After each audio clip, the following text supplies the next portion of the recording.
नमस्कार मेरे प्यारे भाई बहनों।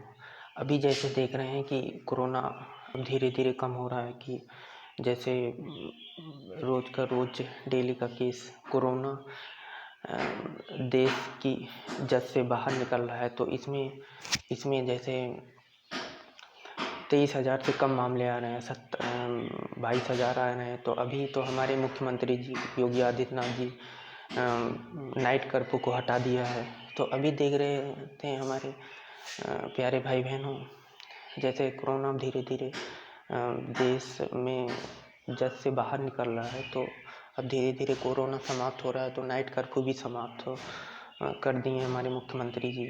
तो अब मेरे प्यारे भाई बहनों, अभी जैसे देख रहे थे अहमदाबाद में एक सीरियल ब्लास्ट हुआ था 2008 में। तो उसमें 49 दोषी पाए गए थे। तो उसमें जैसे 38 दोषियों को फांसी की सज़ा सुनाई है न्यायालय ने, और 11 दोषियों को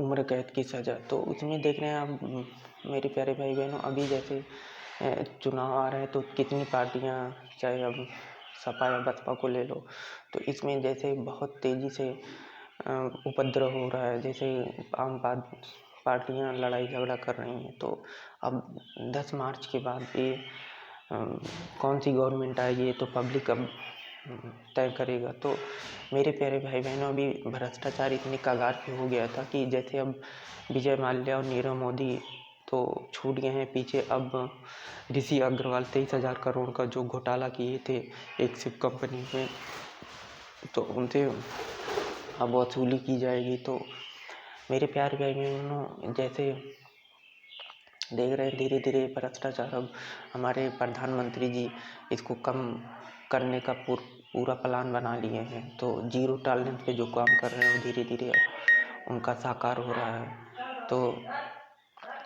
जैसे मेरे प्यारे भाई बहनों, अभी जैसे देख रहे होंगे कि अभी क्या कहते हैं, मुख्तार अंसारी के भाई क्या नाम था उनका, जो 249 या 70 के करीब नामांकन पत्र निरस्त कर दिए हैं। तो उस पर अब दूसरा नामांकन पत्र दूसरे पार्टी के घोषित किए जाने वाले हैं। तो इसमें अब चुनाव धीरे धीरे संपन्न हो रहा है। तो धीरे धीरे अब ये पता चलेगा पब्लिक किसको तय करती है गवर्नमेंट। तो मेरे प्यारे भाई बहनों, अभी जैसे देख रहे हैं कि क्या कहते हैं, अभी हमारे प्रधानमंत्री जी पंजाब गए थे। तो वहाँ कोई अपना मतलब एक पुजारी थे, तो उसने बताए थे कोरोना काल में उनके बच्चे की पढ़ाई नहीं हो पा रही थी। तो उसमें हमारे प्रधानमंत्री ने उनको जो यथा सहयोग मिला वो सब दिए हैं। तो साथियों, आप देख रहे हैं कि जो पार्टी मतलब जीतने के कगार पे नहीं है वो सब लड़ाई झगड़ा पे उतारू हो चुके हैं। तो ये गलत बात है। अब धीरे धीरे सोच रहे हैं कि हारने वाले हैं तो वो लड़ाई झगड़ा कर रहे हैं।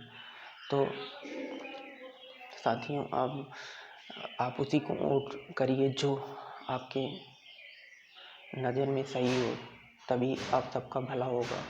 और हमारे मुख्यमंत्री जी कह दिए हैं कि 10 मार्च के बाद फिर बुलडोज़र की कार्रवाई चालू होगी और भ्रष्टाचारियों पे तगड़ा एक्शन होगा। तो मेरे प्यारे भाई बहनों, अभी जैसे धीरे धीरे मुख्यमंत्री और हमारे कई भाजपा नेता चुनाव में बहुत तेज़ी से प्रचार कर रहे हैं। तो ये बहुत अच्छी बात है, अलग अलग पार्टियां कर रही हैं। अब जीतने या न जीतने वाली 10 मार्च को पता चलेगा कौन सी गवर्नमेंट आएगी। तो मेरे प्यारे भाई बहनों, अगर हमारा वीडियो आपको पसंद आया तो लाइक करिए, सब्सक्राइब करिए, कमेंट करिए और बेल का आइकन दबाना मत भूलिए। Thank you so much watching my video.